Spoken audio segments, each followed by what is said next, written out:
السلام علیکم ناظرین، ساؤتھ پنجاب ڈیجیٹل کے ساتھ میں ہوں آپ کا میزبان ہارون طاہر۔ ناظرین، آج کے ولاگ میں بات کریں گے ایک انتہائی اہم اور حساس موضوع کے حوالے سے اور اس خاندان کے حوالے سے جو ایک عرصہ دراز سے ملک پاکستان کی سالمیت، ملک پاکستان کے سکون اور ملک پاکستان کی معیشت کے خلاف اس نہج تک آ گیا ہے کہ باپ سے شروع ہونے والا کام کارکنوں کے ذریعے سے ہوتا ہوا بہنوں تک پہنچا اور بہنوں سے اب آخری کیل بیٹوں کی جانب سے ٹھوکنے کی سازش کی جا رہی ہے۔ جی ہاں، میں بات کر رہا ہوں عمران خان اور اس کے خاندان کے حوالے سے، اور میں بات کر رہا ہوں اس ایک انتشاری ٹولے کے حوالے سے جس نے اپنی تمام تر حدیں پار کر دیں اور بالآخر اب عمران خان کے بیٹے قاسم گولڈ سمتھ کی جانب سے جو سازش رچی گئی، جس نے ایک بات واضح کر دی کہ کس طریقے سے یہ پورا کا پورا خاندان اسرائیلی قوتوں کا مہرہ بن رہا ہے اور کس طریقے سے اب بیرون ملک بیٹھی عمران خان کی اگلی نسل ہی پاکستان کی معیشت، پاکستان کی سالمیت کے خلاف کھل کر سامنے آنے لگی۔ ناظرین، میں بات کر رہا ہوں قاسم گولڈ سمتھ کی جانب سے منعقدہ کی گئی جنیوا کانفرنس کے حوالے سے، اور جس میں ان کا مطالبہ تھا کہ جو پاکستان کو یورپی یونین کی جانب سے GSP+ سٹیٹس دیا گیا ہے اس کو واپس لے لیا جائے۔ یہ ایک انتہائی حساس ٹاپک ہے اور انتہائی حساس معاملہ ہے کہ کیا ہے یہ GSP+ سٹیٹس اور کیوں قاسم گولڈ سمتھ نے اس کو اپنا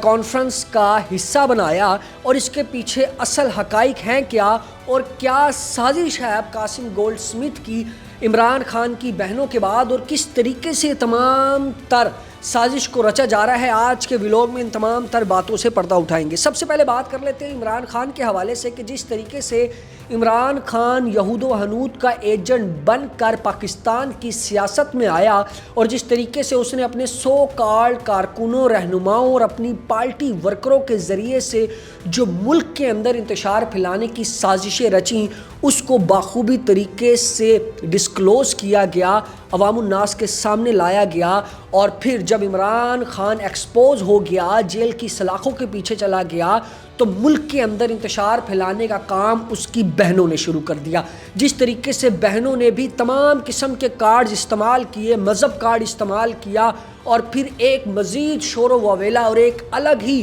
نقشہ کھینچنے کی کوشش کی پاکستان کے خلاف، یہاں تک کہ بھارت میں بیٹھ کر انٹرویوز دیے پاکستان کے خلاف۔ اب وہ رہی صحیح کسر عمران خان کی اولاد پوری کر رہی ہے۔ جس طریقے سے قاسم گولڈ سمتھ نے جنیوا میں بیٹھ کر کانفرنس کی اور اس کانفرنس کا اصل مدعا بنایا اپنے باپ، اپنے والد عمران خان کی قید کو، جو کہ اپنے ہی گناہوں کی وجہ سے سلاخوں کے پیچھے ہے، جو اپنی ہی غداری کی وجہ سے سلاخوں کے پیچھے ہے، اس کو وجہ بناتے ہوئے اس یورپین یونین میں GSP سٹیٹس کو ختم کرنے، واپس کرنے کا مطالبہ سامنے رکھتے ہوئے اس چیز کو کلیریفائی کر دیا کہ یہ کیسے اسرائیلی قوتوں کا مہرہ بن رہے ہیں۔ اور اس صورتحال میں اور اس وقت میں ناظرین اس بات پر غور کیجئے گا کہ اس وقت میں قاسم گولڈ سمتھ سامنے آتے ہیں، اور یہ وہ شخصیت ہے جو عرصہ دراز سے صرف اور صرف پس پردہ رہتے ہوئے اپنے والد کی صحت کے حوالے سے بات کرتے تھے اور اب کھل کر سامنے آ رہے ہیں۔ یہ ایک بہت بڑی سازش رچی گئی ناظرین۔ GSP سٹیٹس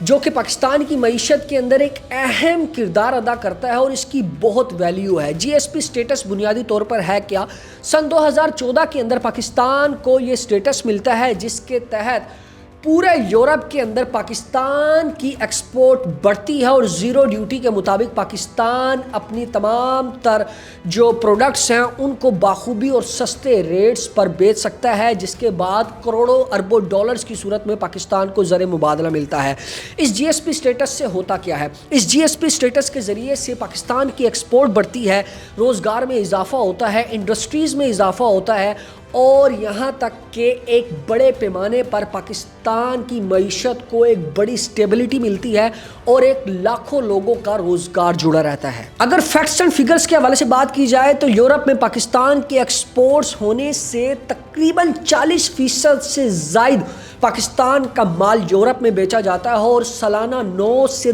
10 ارب ڈالرز کا بینیفٹ لیتا ہے پاکستان۔ یعنی کہ معیشت کے لیے کتنی اہمیت رکھتی ہے G S P plus status, Pakistan اس وقت کس سٹیج پر ہے۔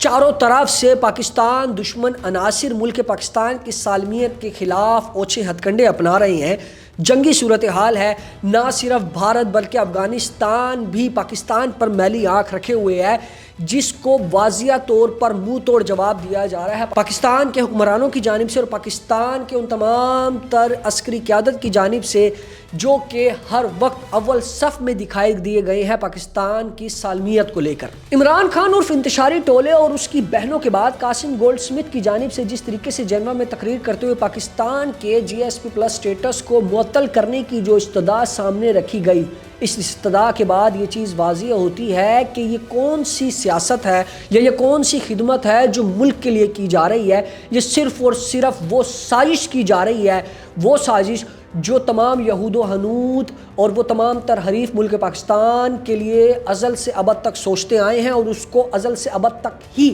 ہمارے تمام تر حکمرانوں اور عسکری قیادت کی جانب سے منہ توڑ جواب کی صورت میں نست و نابود کیا جا رہا ہے۔ یاد رہے کہ قاسم گولڈ سمتھ کی جانب سے جو یہ بیان، جو نفرت انگیز بیان پاکستان کی معیشت کے خلاف سامنے رکھا گیا ہے، یہ اس وقت میں کیا گیا جب اسرائیلی ایجنٹس، اسرائیلی یہود و حنود کے ایجنٹس، بھارتی حریف افغانستان کے وہ تمام تر طالبان ملک کے خلاف سازشیں رچنے میں موجود ہیں، اس وقت میں سامنے آیا ہے جب یہ تمام تر قوتیں مل کر پاکستان کو کمزور کرنے کی سازش کر رہی ہیں، اور ایسے میں وہی لوگ جو ملک پاکستان کا کھاتے رہے، وہی لوگ جو ملک پاکستان کی عوام کو بے وقوف بناتے رہے، اب وہی لوگ ملک پاکستان کی سالمیت کے خلاف اس نہج پہ آ رہے ہیں کہ معیشت کو عالمی سطح پر تباہ و برباد کرنے کے لیے اس حد تک گر گئے کہ پاکستان کی معیشت کو جو ایک ایج حاصل ہے جس کے ذریعے سے اربوں روپے کا زر مبادلہ پاکستان کو آتا ہے، اس کو ختم کرنے تک کی سازش رچنے لگے۔ قاسم گولڈ سمتھ کا یہ بیان اور یہ الزامات انتہائی سنگین ہیں اور یہ بالکل بھی ناقابل برداشت ہیں۔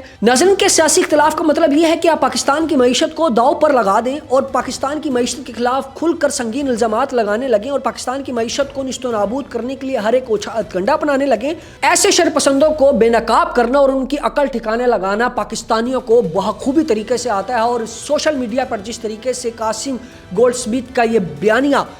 وائرل ہو رہا ہے اور جس طریقے سے پاکستانیوں کی جانب سے اس کو تنقید کا نشانہ بنایا جا رہا ہے، اس سے بھی ایک چیز واضح ہوتی ہے کہ اب اگر دوبارہ سے قاسم گولڈ سمتھ کی جانب سے کوئی ایسا اوچھا ہتھ کنڈا اپنانے کی سازش کی گئی تو پاکستانی عوام اس کو بھرپور طریقے سے منہ توڑ جواب دے گی۔ لہٰذا اب وقت آ چکا ہے کہ قاسم گولڈ سمتھ جیسے یہودی اعلی کاروں کی تمام تر ایکٹیویٹیز کو بے نقاب کیا جائے اور مل کر پاکستان مخالف تمام تر سازشوں کو ناکام بنایا جائے۔ ہمیں یہ بات ذہن نشین کرنی ہوگی کہ پاکستان کی ریاست سے بڑھ کر کوئی سیاست نہیں، اور پاکستان کے مفاد سے بڑھ کر اور پاکستان کی سالمیت سے بڑھ کر کوئی بڑا مفاد نہیں، اور اس چیز کو لے کر پاکستانی عوام، پاکستانی حکمران اور تمام تر عسکری قیادت ایک پیج پر ہیں اور بھرپور طریقے سے پاکستان امن کا پرچار کرنے کے لیے پوری عالمی دنیا کے اندر صف اول میں دکھائی دیتا ہے، اور پاکستان کے تمام تر دشمنوں کو یہ واضح پیغام جاتا ہے کہ باز آ جاؤ۔ کوئی بھی ایسا شخص اور کوئی بھی ایسا شرپسند عناصر، اس کے لیے یہ واضح پیغام ہے کہ جس نے اگر پاکستان کی سالمیت کے اوپر میلی آنکھ سے دیکھا تو اس کو واڑ کے رکھ دیا جائے گا، اور یہی پیغام ہے ان تمام تر یہودی اعلی کاروں کے لیے جو عرصہ دراز سے پاکستان کی سیاست میں انجیکٹ ہوئے یہود و حنود کے ذریعے سے اور اسرائیلی قوتوں کا مہرہ بنے ہوئے ہیں، ان کے لیے بھی واضح پیغام ہے پاکستان کے عوام کی جانب سے کہ کسی بھی طریقے کا اوچھا ہتھ کنڈا کرو گے تو تمہیں منہ کی کھانا پڑے گی۔ اسی کے ساتھ اپنے میزبان ہارون طاہر کو دیجیے گا اجازت، نئے ویلاگ میں دوبارہ آپ کی خدمت میں حاضر ہوں گے۔ اللہ نگہبان۔